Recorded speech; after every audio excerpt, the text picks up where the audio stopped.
9:36. Le recuerdo nuestro número de WhatsApp 9984-2571-23. Vamos a continuar con más aquí en las noticias N+, y precisamente nos vamos ahora con nuestro coach en finanzas. Él es Humberto Vergara, a quien me da muchísimo gusto saludar esta mañana. Humberto, qué gusto saludarte. Muy buenos días.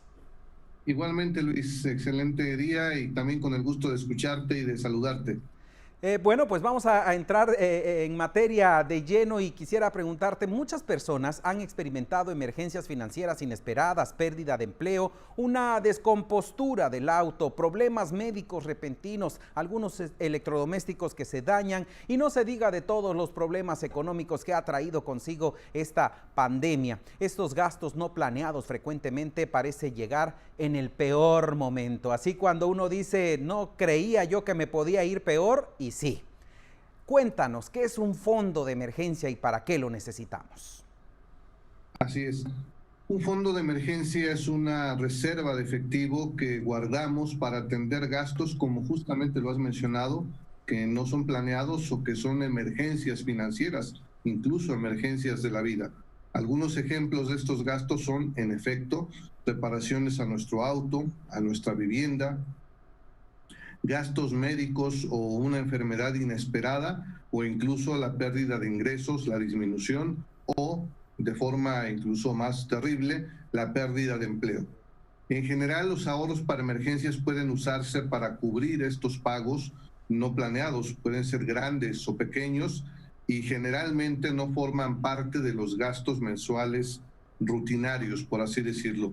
No contar con estos ahorros puede provocar una serie de quebrantos no solo financieros, sino mentales y emocionales derivados del estrés y a veces de la presión de quien nos cobra o nos requiere estas facturas, y que en ocasiones, como en el ejemplo de la energía eléctrica, si no se cubren a tiempo, pues está ahí permanente la amenaza de corte.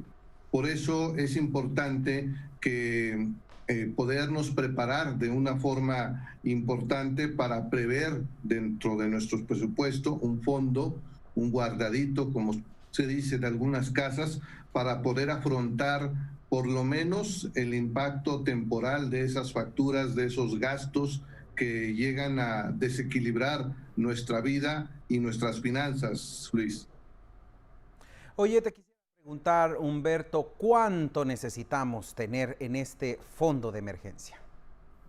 Hasta antes de la pandemia, que ya forma parte de nuestro día a día, sin que mencionemos este asunto que aún estamos viviendo, se consideraba razonable que fuera un monto suficiente para cubrir nuestro gasto corriente, es decir, los gastos que tenemos planeados, como lo he mencionado, acceso a Internet, que ya es sumamente importante y considerado un servicio básico para algunos, energía eléctrica, agua potable, desde luego despensa, pago de colegiaturas para que tienen hijos. En el caso de quienes tienen una hipoteca o renta, son los gastos fijos que necesitamos para vivir con cierta calidad y con cierto decoro. Y se pensaba que deberían de ser de 3 a 6 meses. Hoy, después de esto que ha vivido el mundo, yo considero que al menos un fondo que nos debería de hacer sentir seguros, incluso ante el impacto de un asunto meteorológico como un huracán, y que tardamos en reponernos como ciudad y como personas de un suceso de estos, este fondo de emergencia debería ser de al menos de entre 6 meses y un año, en lo que se normaliza la actividad en nuestra ciudad, en nuestro país, en nuestra empresa y desde luego en nuestro bolsillo, Luis. Esto es por demás importante, Humberto, pero ¿cómo lo guardamos? ¿Dónde lo guardamos? Lamentablemente, la situación económica está muy difícil y te quiero compartir algo que bien decía mi madre, porque dinero en manos de pobre, pobre dinero. ¿Dónde debemos guardar ese dinero?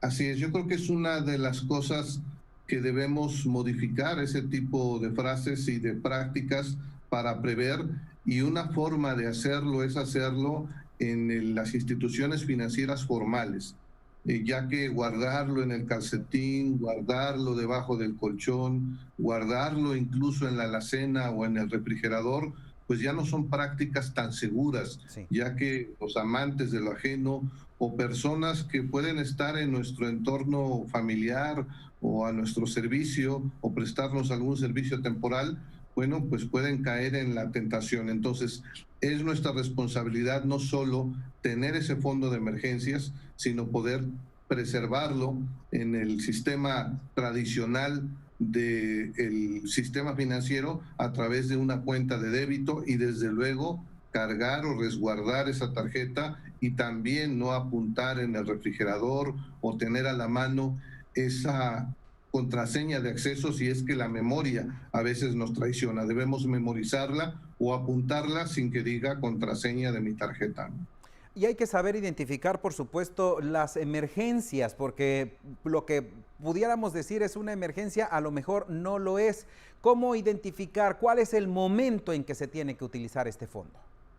Así es, hay que diferenciar entre necesidades y deseos y también es válido detectar oportunidades, pero las emergencias son aquellas que nos toman de improviso y que si no las cubrimos en ese momento pueden generar no solo un problema financiero, sino la pérdida de algún servicio, como es el caso del agua y como es el caso de la energía eléctrica. Entonces, por ello es muy importante ser responsables y no hacer como tradicionalmente se ocupa en América Latina, abstenernos, guardar en el cochinito y al menor antojo o a la menor provocación contarnos una historia de que para eso es el ahorro, sino lo destinamos para eso, para emergencias, destinarlo para emergencias, por lo cual también es muy válido tener otro ahorro, por ejemplo, para un viaje, para una fiesta, para una graduación, Claro. por lo cual es importante separar y definir claramente cuál es el objetivo de ese ahorro. Pues muchísimas gracias, Humberto Vergara. Como siempre, un placer poder platicar contigo sobre estos temas y que son de importante, de vital importancia para todas las personas y tener pues esta cultura de ir guardando dinero, de que no nos agarren las emergencias sin un peso en la bolsa. Y muchísimas gracias de verdad por esta participación que siempre tienes con nosotros. Que tengas excelente día y bueno, hasta la próxima oportunidad. Hasta pronto, un abrazo. Igualmente un abrazo fuerte para Humberto Vergara, nuestro coach en finanzas. Las 7 de la mañana con 43 minutos. Invitan a niños de 4 a 16 años al evento Fútbol con Valores que se realizará el próximo 11 de julio en el estadio Andrés Quintana Roo. Cancún será sede del evento Fútbol con Valores, que es un intercambio cultural México